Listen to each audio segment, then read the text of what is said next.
Welcome to episode 43 of Discovering Nagasaki from a Local. My name is Chad. In my ongoing weekly vlogs, you can experience everyday life in this scenic and fascinating part of Japan. This week, only Kathy Garrett and Daniel Hausen were able to correctly answer both of the vlog questions from episode 42. Thank you for answering my challenging questions. The first question from episode 42 was, which bread ingredients need to be added just prior to using the kneading hook of our mixer?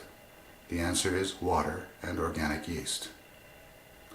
The second question from episode 42 was, how many adolescent boys are displayed on the 26 Martyrs Monument?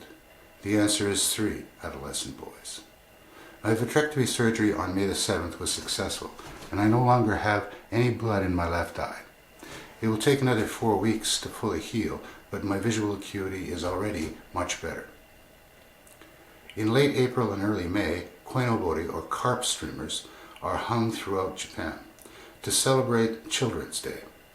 Rainy season has started early this year, and the hanashobu or irises are now in bloom in Omura Park. Another flower which thrives during the rainy season is the ajisai or hydrangea.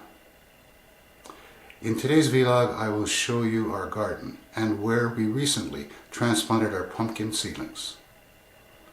I will also give you a short tour of a famous waterfall park in Higashi Sonogi called Yutosan. Let's get started. This is the view of our garden taken from above our concrete retaining wall.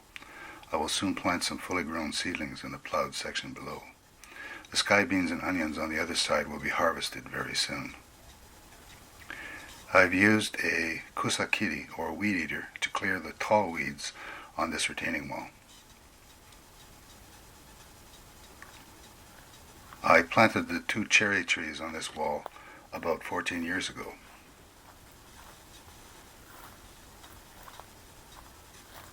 Next to this aluminum ladder, you can see the rear of our house and our bakery below.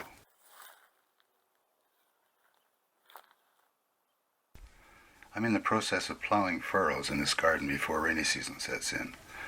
Next to the ladder, I have many trays of seedlings waiting for transplantation, including these cucumbers, Swiss chard, soybeans, string beans, bell peppers, paprika, eggplants, asparagus, and mini tomatoes. This is the weed eater that I used to cut the overgrown foliage above this wall. Next to the carrots are some of the chamomile flowers that we recently harvested to make tea bags. The weeds around our house are relentless, and they need a haircut every few weeks.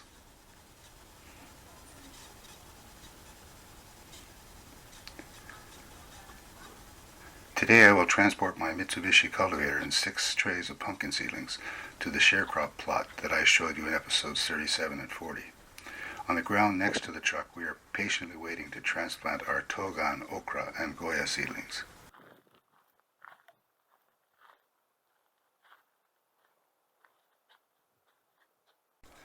I've already transferred the cultivator and the pumpkin seedlings from my truck to the sharecrop plot on my right. And I've already spaced out the pumpkin seedlings between the furrows that I made 3 weeks ago.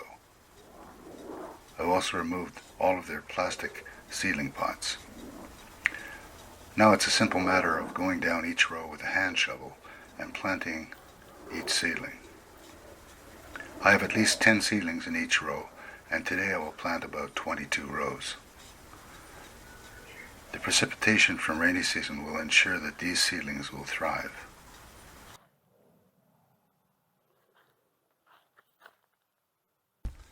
I've already transplanted several pumpkin seedlings in this row, and I'll do another one now.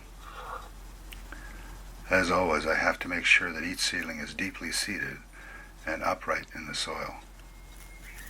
It's not difficult to do, but it's worth doing carefully.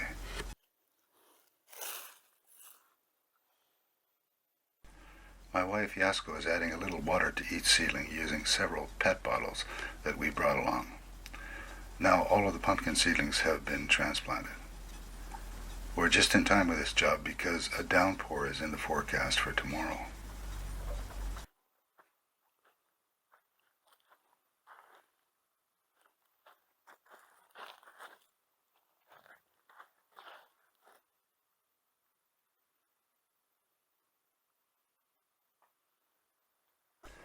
In order to make sure that these seedlings make it through rainy season, I have already replowed most of these furrows. These furrows need to be deep to trap the precipitation and prevent the seedlings from getting submerged over the next 4 or 5 weeks. I have to guide the cultivator carefully between the seedlings that we just planted. I don't want to uproot any of these seedlings in the process.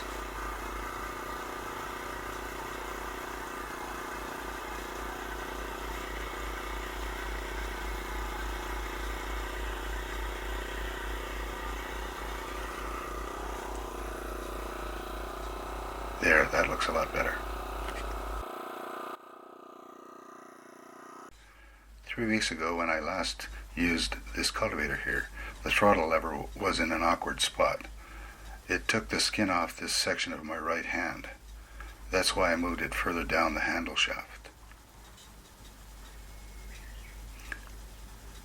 As you can see, I finished plowing between all of the pumpkin seedlings on these 2 strips of sharecrop land. Assuming the wild boar don't make it past the electric fence, there should be well over 200 pumpkins in this field later this fall.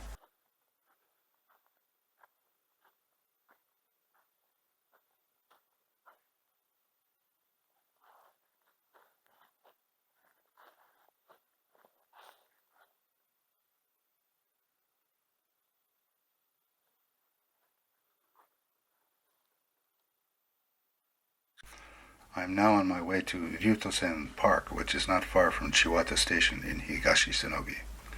As I pan to the left, you can see Chiwata River and rice fields below.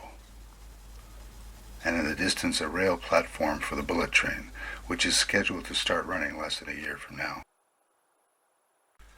The number 190 access road that I'm using today quickly narrows as I proceed up the valley.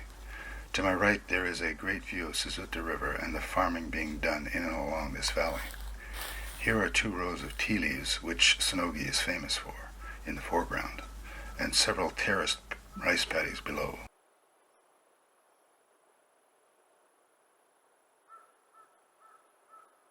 Further up this access road is a small eel restaurant and guest house. The white sign on the left indicates that they also serve carp at this restaurant. Over here you can see a tourist information map of Yutosan Park. The main parking lot is 1.2 kilometers from this spot. Not far from this map there is a small bridge which spans a section of the Chiwata River. It's quite serene and scenic in this park.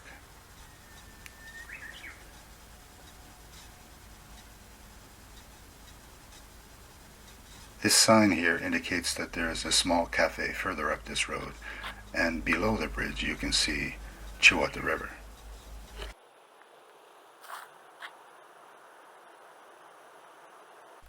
Behind this sign is an 11-meter deep river pool, which is locally known as Shiraki Buchi. The sign indicates that the pool depth is 6 ken, and each ken is approximately 1.82 meters in length. You can see a small cafe above the pool in the distance. I'm now in Yutosan's main parking lot. On my left is a large tourist information sign, which shows some of the nearby attractions. The red section is Higashi-Sonogi, just northwest of Omura. Number 3 marks my current location not far from Yutosan Falls.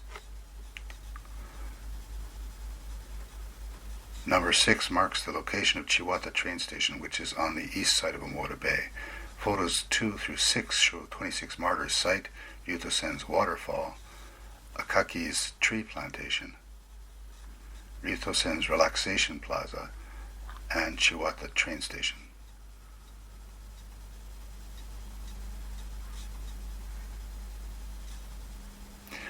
There is a Somen Nagashi restaurant next to this parking lot, but it isn't open today. There are a lot of boulders and large rocks along this section of the Chihuahua River.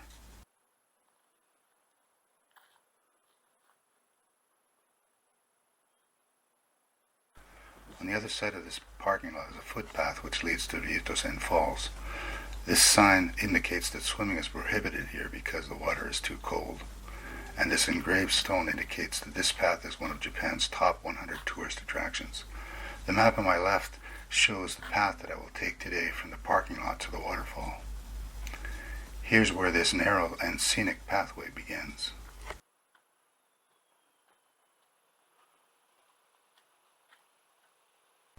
As you can see, the terrain is quite rugged along this riverbank.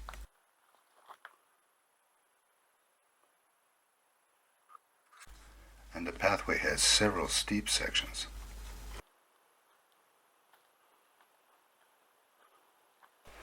On my right, beside this short section of concrete railing, you will soon see an 8-meter deep pool that is locally referred to as Donkobuchi.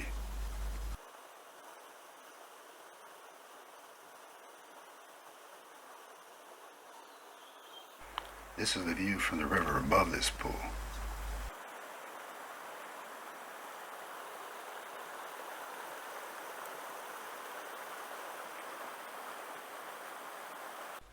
Next to this short wooden staircase is the 15-meter deep Konoha Ukubazu Buchi pool.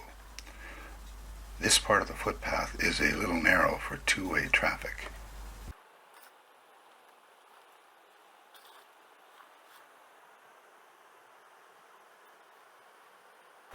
I'm only about 150 meters downstream of Yutosan Falls, just above the pool I just showed you. From here you can see the falls in the distance. This is the map beside the falls. By the way, a one-way trek down this footpath requires about 20 minutes, and I wouldn't do it in sandals. The white sign indicates that the pool below these falls is about 23 meters deep.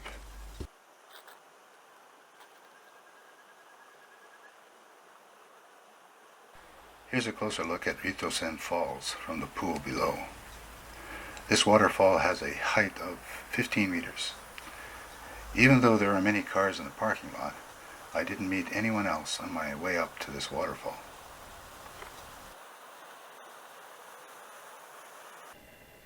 And now for this week's challenging questions. First, how many seedling trays did I show you on our concrete retaining wall? Second, what is the nearest JR train station to Yutosan Falls? Be the first to correctly answer both of these questions in the comments section below. I will announce the first 3 people who do so at the beginning of episode 44. You can find a complete list of the contents of my vlog episodes on the Facebook link listed below. And you can watch all of my vlog episodes on my online YouTube playlist. Today's B-roll involved farming, so in episode 44, my B-roll will involve cooking. Stay tuned for more interesting vlogs from and about Nagasaki. See you next week.